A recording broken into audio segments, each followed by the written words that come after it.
Hello guys, welcome back to Trading for Beginners, and in this video I'm going to show you how can you get the key by playing the mini game of Hamster Kombat. So without any further ado, let's dive right into this exciting video.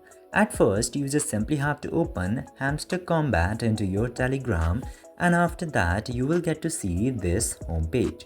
Now into here you will get to see a bunch of options.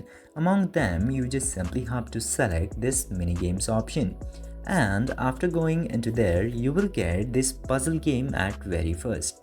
Tap into puzzle game, and after going into there tap to play button.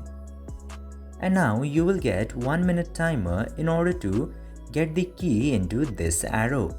Now you can move these icons accordingly.